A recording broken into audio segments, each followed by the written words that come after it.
You're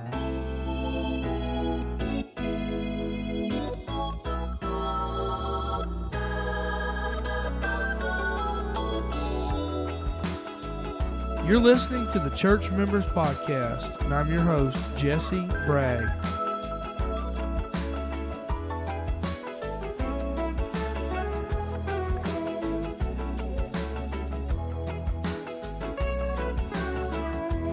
We're here with episode 2 of the Church Members Podcast. Today we have Brother Duane Moore with us. Going to be talking about his ministry, missions, and had him preach for us today at the church. Did a tremendous job. And so he's going to fill us in on some faith promise and explain some things like that to us. So, Brother Moore. Good. All right. Thank you, Preacher. Yes, sir. Thank you for inviting us on the podcast today. We really enjoyed being with you in service today as well. I think faith promise is one of the most exciting things that a church can be a part of. I think it is a way that they can expand their mission footprint, fulfill the Great Commission. We know the Bible speaks about going into all the world and preaching the gospel to every creature. Yes, sir. And,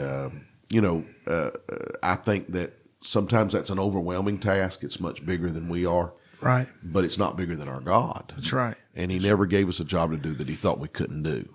Yes, sir. So faith promise is such an intriguing way that we can enlist the people to obey God, to trust God, and then be a conduit that God will use to bring the resources in that missions needs.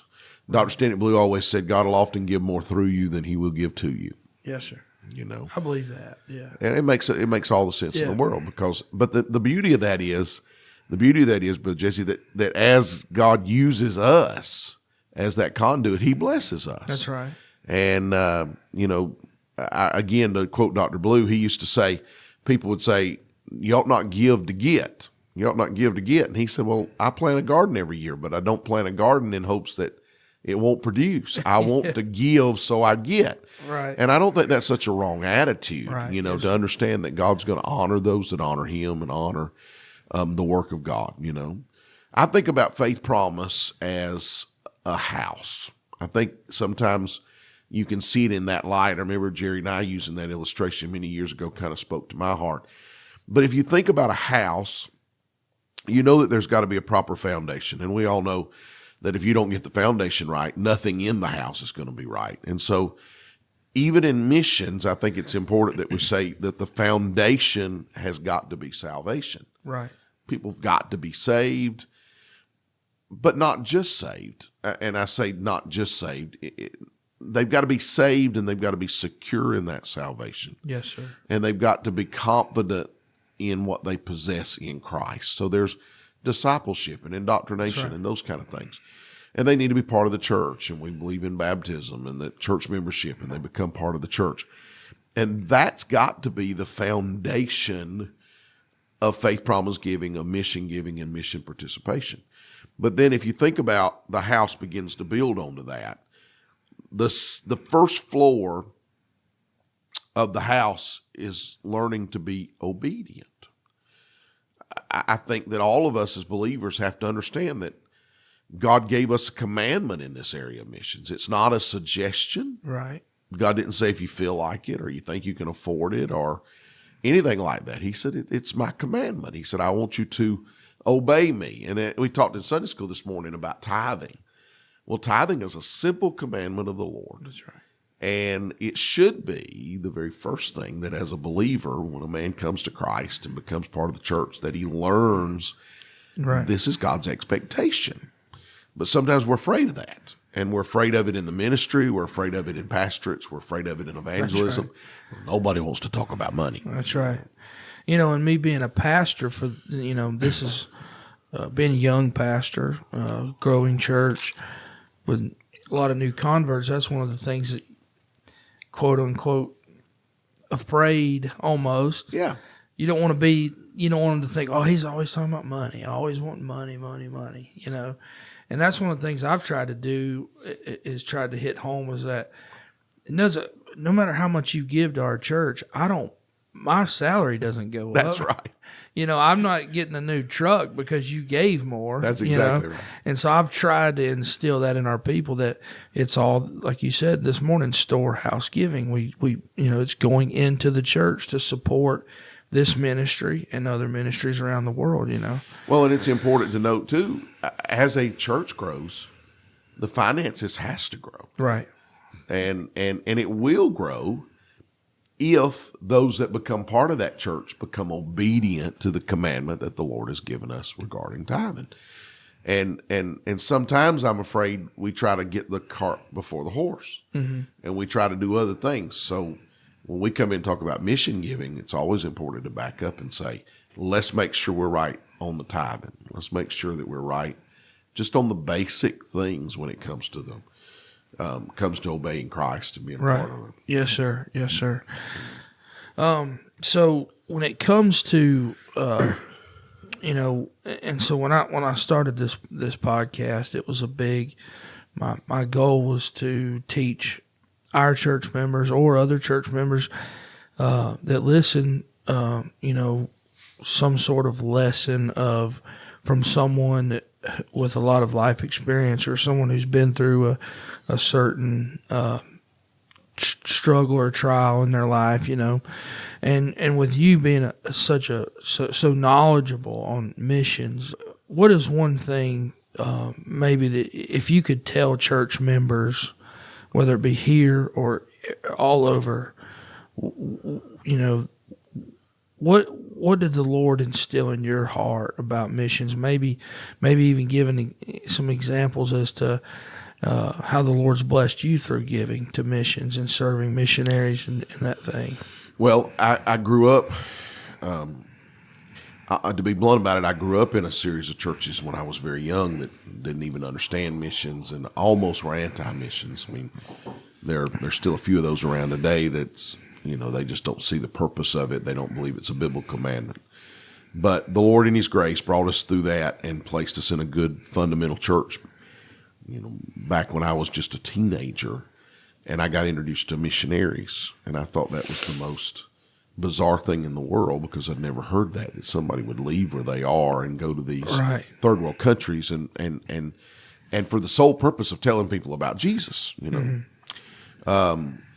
But the churches that I grew up in a certain way had always said, we ought to reach them at home, we ought to reach them at home, we ought to reach them at home. And so that was instilled in my mind. But I remember there was a missionary to Germany. I don't remember his name. It's been a long, long time ago. I do recall that he played a crosscut saw, brother. I mean, fling that saw and make it make noise. It was cool. But he came in, and here's what he said. He said, some of y'all say you ought to win them at home first. He said, well, you've had 200 years. How long is it going to take? Wow. Yeah. And that struck a chord in my heart, right? But I still didn't know anything about Faith Promise. I didn't know anything about giving. The church did missions, but it just came out of the general fund. And other than us knowing a missionary that came through occasionally, that was as far as it went. And several years rolled by like that. But really what made a huge impact on me in missions was going to the mission field. So 1986, I was invited to go to Long Island, Bahamas, which is an out island of the Bahamas, with a missionary by the name of Alan Saunders.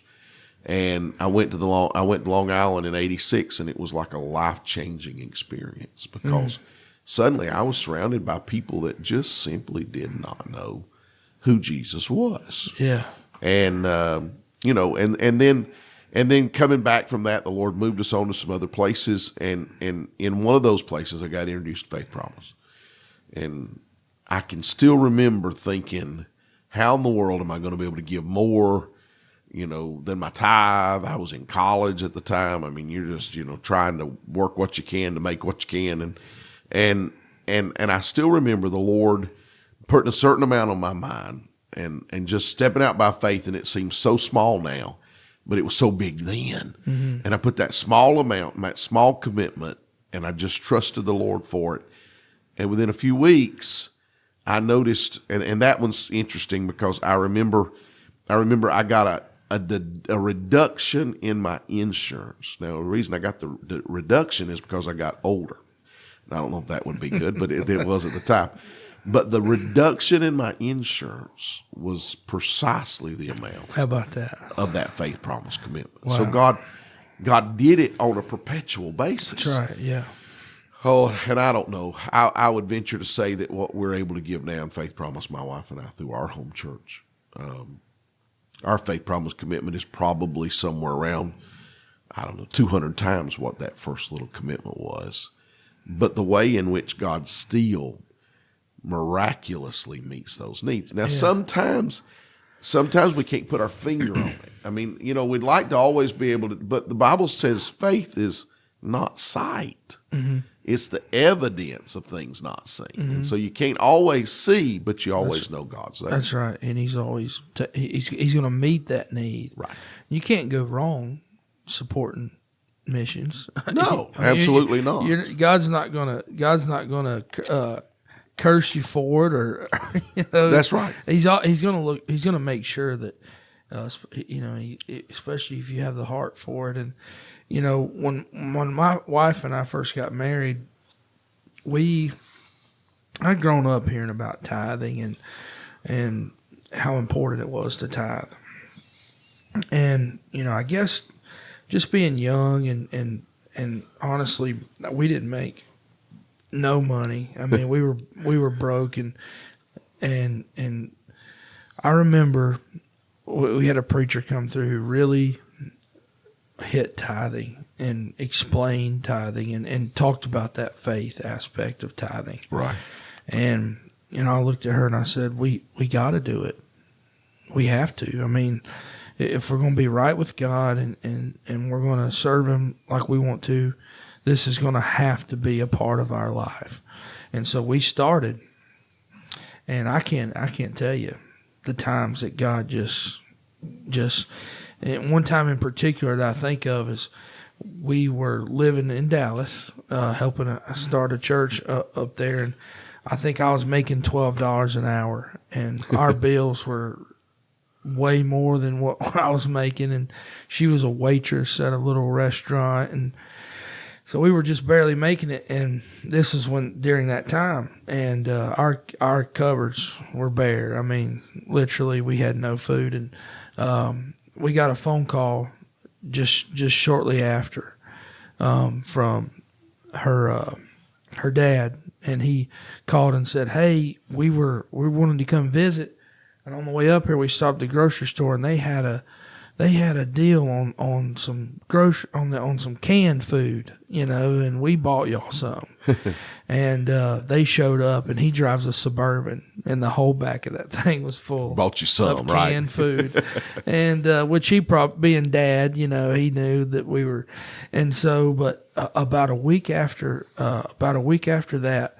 The church secretary and the pastor came to us and said, "Hey, the church is growing, and we want to give y'all $200 a month," and which was right at our tithe. And we couldn't believe that God just immediately began to bless that commitment. Sure, and so we're excited.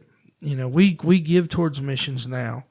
But we're excited to see what God can do with this faith promise That's right. card, that you handed out, and for us to many times God says, "Prove me," Yes. and I think He wants us to to prove Him and show what He can do. That's right. He wants to show you what He can do for you and through you and in you. That's right. Yes, sir. What would you say to someone with the mindset? We have building projects going on in our church right now, and we have to do it as the money comes in. Right. Obviously, we're not a wealthy church, but the question has been brought up to me from members, and this is just baby Christians talking, but. What would you say to the one that has the mindset of, hey, we got so many building projects here that we can't hardly pay for, but we're sending money across the world to someone else. Why are we doing that when, we have a need here? What would you? Well, I think the direct answer to that, preacher, is Acts 1:8. Because when the Great Commission was given to the church, he said, go into all the world, preach the gospel. In Acts 1:8, he said, both in Jerusalem, Judea, Samaria, and to the uttermost. And I think that's where we mess up, because that word both means simultaneously at the same time. And yes, it would be a great thing if we could wait until, there's no debt, there's no building project, everything's exactly where we want it. But meanwhile, tens of millions of souls have slipped off into eternity and met God unprepared. Right. So that's why God has told us, and we're just being scripturally obedient, but God's told us that it's both. We have to be investing locally. Shame on the church, by the way, that has a huge mission program and doesn't do any local outreach. They don't knock on the door, they don't witness, they don't try to grow locally. So God put that into balance. I mean, he wants us to be doing, just in the same way we would say that there ought to be, in your life or my life, there ought to be personal evangelism and there ought to be corporate evangelism. So there's some things we engage in with the church, but that's not enough. There's other things we ought to be doing privately. Yes, sir. And missions is the same way. We have to be reaching the world at the same time that we reach our local community. But by the way, that's why you do Faith Promise. Yeah. Because the tithe, and to some degree free will offerings, is what should be funding those building programs and outreach locally. Right. And if we're faithful in that, the resources will be there, but we still want to reach the world with the gospel. So Faith Promise goes beyond that tithe and gives us a budget where we can go into missions and expand our mission footprint and reach people that way. Right. And, like you said, if we just sat around and waited, we'd never do it. We never do it. No, because the buildings, okay, it gets paid for, but we're always going to be maintaining, always going to be trying to do. So, and just that basic, simple fact that it's just God told us to do it. Obedience. That's right. And he'll bless that. And the birth rate's about 4.2 a second. So, I mean, every second there's over 4 people born. That's another soul. That's people that need the Lord. Yes, sir. And they just don't know. Yes, sir. Yes, sir. Well, we'll wrap up the podcast unless there's anything else you feel like you need to share with us that. No, I do appreciate you having us come in, and I'm excited for you as a church because you're getting your feet wet. Yes, sir. All right, and in Luke 5, I always remember the story where Jesus told them, he said, "Push off from the shore." That's right. Right, and so it's a little hard, and as your people maneuver through their decision-making process and they're praying, they're trying to find God. We're going to deal with that in the night service a little bit. It's such a blessing, though, because as they venture out, God will venture out. That's right. And so they go a little further, God will go a little further, and they'll see God working in that. That's right. And the beauty of Faith Promise is that it strengthens faith, and faith can affect so many other places in their life. So, and that's one of the things quickly that I guess has been our struggle is with new converts. It's been easy to get them to visitation, been easy to get them to the work days, been easy to get them to getting in the groove of being at church. But when it comes to that money, that's a different ballgame. Finances is the one thing that we tend to be jealous over. Yes, sir. Yes, sir. More than our time. That's right. Well, thank you, Brother Moore, and we'll have you back soon, hopefully. And God bless you. Amen. Thank you.